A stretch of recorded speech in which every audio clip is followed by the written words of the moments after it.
అవినాష్ చెప్పుమా.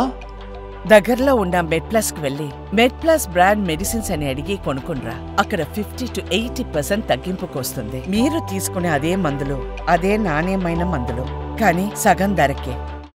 ఇంకో పక్కన దేశ ఫింగర్ ప్రింట్ వ్యవస్థకు డబ్బులు ఇవ్వలేకపోయాను. ఈరోజు 120 కోట్లు ఇచ్చాం, వెహికల్స్ డబ్బులు ఇచ్చాం, కొత్త వెహికల్స్ అని పెడుతున్నాం, టెక్నాలజీ ప్రాధాన్యత ఇస్తున్నాం. భవిష్యత్తులో పోలీస్ శాఖను బలోపేతం చేసి లా అండ్ ఆర్డర్కి టాప్ ప్రియారిటీ ఇస్తామని చెప్పి కూడా నేను మీకు తెలియజేస్తున్నాను. ఇది కాకుండా దేశ ఈరోజు ఈ ప్రభుత్వంలో మీరు ఒకసారి చూస్తే సుపరిపాలనకు నాంది పలికాం. ఒక పక్క అభివృద్ధి సంక్షేమం సుజావుగా జరగాలంటే పరిపాలన గుడ్ గవర్నెన్స్ ఉండాల్సిన అవసరం ఉంది.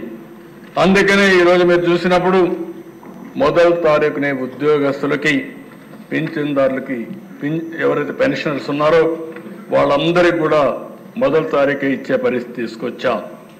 ఇక్కడ ఒక అధ్యక్ష ల్యాండ్ టైటిలింగ్ యాక్ట్ రద్దు చేశాం, యాంటీ ల్యాండ్ గ్రాబింగ్ యాక్ట్ తీసుకొస్తున్నాం.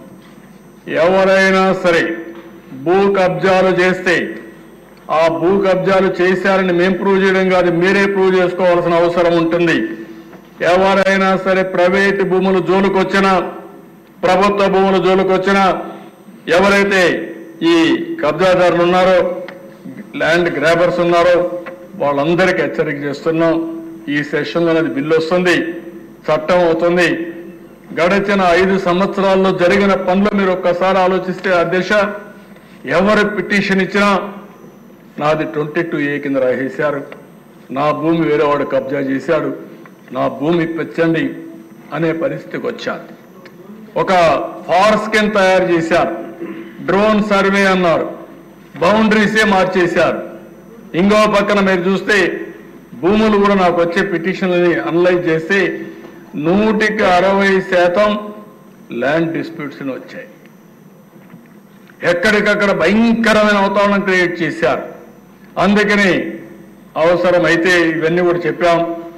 ఏవైతే గ్రామాల్లో రెవెన్యూ సదస్సులు పెడతాం, సమస్యలు పెట్టి ప్రక్షాళన చేస్తాం, రీసర్వేలు చేస్తాం, ఎన్ని చర్యలు చేయాలనో తప్పు చేసిన వాళ్ళపైన యాక్షన్ తీసుకుంటాం. తప్పులు సరిచేసే బాధ్యత ఈ ప్రభుత్వం తీసుకుని తొందరలోనే ఈ సమస్యకి పరిష్కార మార్గం చూపిస్తామని మరొకసారి ప్రజలందరికీ హామీ ఇస్తున్నాను. అదే మరిగా దేశ మద్యం దోపిడీ ఇప్పుడు కూడా అర్థం కాని విషయం. హోల్సేల్, రీటైల్, మ్యానుఫ్యాక్చరింగ్ అన్నీ కూడా అస్తవ్యస్తం చేశారు. ఈరోజు ఈ ప్రభుత్వం వచ్చిన తర్వాత ఒక ట్రాన్స్పరెంట్ మెథడ్ తీసుకొచ్చాం. ఒకప్పుడు దేశంలో ఉండే బ్రాండ్లు కానీ పక్క దేశాల్లో ఉండే బ్రాండ్లు ఈ రాష్ట్రంలో ఉండేటివి కాదు, ఓన్ బ్రాండ్లు పెట్టారు. బూమ్ బూమ్ అని చాలాసార్లు ఇక్కడ కూడా మాట్లాడాను. అలాంటి బ్రాండ్స్ అన్నీ వచ్చాయి. ఈరోజు ఆ బ్రాండ్లన్నీ పోయి స్టాండర్డ్ బ్రాండ్స్ వచ్చాయి. ఈరోజు ఎవరైనా సరే నా బ్రాండ్ లేదనో లేకుంటే ఎవరైనా మ్యానిపులేట్ చేస్తున్నారని చెప్పే అవకాశం లేకుండా చేశాం. అదే మరిగా షాపుల అలాట్మెంట్ కూడా లాటరీ వేసాం. అందరి సమస్యలు లాటరీ వేసి ఇచ్చాం తప్ప ఎక్కడా రికమెండేషన్ జరగలేదు. నేను ఇంకొక మాట కూడా హెచ్చరిస్తున్నాను, ఎవరైనా సరే ఆ షాపు పెట్టుకొని ఎక్కడైనా రీటైల్ గానీ మీ ఇష్ట ప్రకారం అమ్మితే మాత్రం ఖబర్దార్ జాగ్రత్తగా ఉండండి. బెల్ట్ షాప్ వస్తే మాత్రం బెల్ట్ తీస్తాం. చాలా కఠినంగా ఈ ప్రభుత్వం ఉంటుంది, ఎవరిని వదిలిపెట్టమని చెప్పి నేను క్లారిటీ ఇస్తున్నాను. ఫస్ట్ టైం 10 లక్షలు ఇస్తున్నాం, రెండోసారి ఇంకా ఏమాత్రం నిర్మోహమాటంగా ఆ షాపుని క్యాన్సిల్ చేస్తామని చెప్పి కూడా నేను మీకు తెలియజేస్తున్నా. ఇక్కడుండే ఎమ్మెల్యేలందరినీ కోరుతున్నాను, ఎన్డీఏ ఎమ్మెల్యేస్ అందరినీ, మనందరం కలిసి మన నియోజకవర్గంలో బెల్ట్ షాపులు లేకుండా మన వాళ్ళు ఎవరిని తప్పు చేసేవాడిని ఎక్కడ సహకరించకుండా మన తన విభేదాలు లేకుండా ప్రక్షాళన చేసే బాధ్యత మీరు తీసుకోండి. తద్వారా మీకు మంచి పేరు వస్తుంది, ఎన్డీఏకి మంచి పేరు వస్తుంది. అది చేయాల్సిందిగా ఎమ్మెల్యేస్ అందరినీ కోరుతున్నాం. ఇంకో పక్కన అధ్యక్ష, లాస్ట్ టైం విధానాలు చూస్తే జోబులన్నీ ఖాళీ అయిపోయినాయి, ఆరోగ్యం మొత్తం చెడిపోయే పరిస్థితి వచ్చింది. ఇంకో పక్కన 25 సంవత్సరాలు తాకట్టు పెట్టి మద్యం పైన అప్పు తీసుకొచ్చే పరిస్థితికి వచ్చారు. అవన్నీ విధానాలన్నీ క్యాన్సిల్ చేశాం. మళ్ళీ కొత్త చరిత్రకు శ్రీకారం చుట్టాం.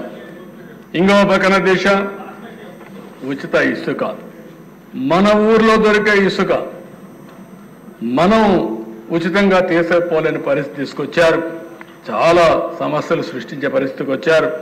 అందుకనే దిశ చాలా స్పష్టంగా సేంద్రేజ్ కానీ జిఎస్టీ కానీ ఎలాంటి ట్యాక్సులు లేవు. ఎవరైనా సరే ఎక్కడైనా సరే ఇసుక తీసుకెళ్లాలంటే స్వేచ్ఛగా ఇసుక తీసుకుపోవచ్చు. ఎవరైనా అడ్డపడితే అలాంటి వారిపైన పీడీ యాక్టివిటీ అవసరమైతే లోపలేసే బాధ్యత ఈ ప్రభుత్వం తీసుకుంటామని చెప్పి కూడా నేను మీకు తెలియజేస్తున్నా.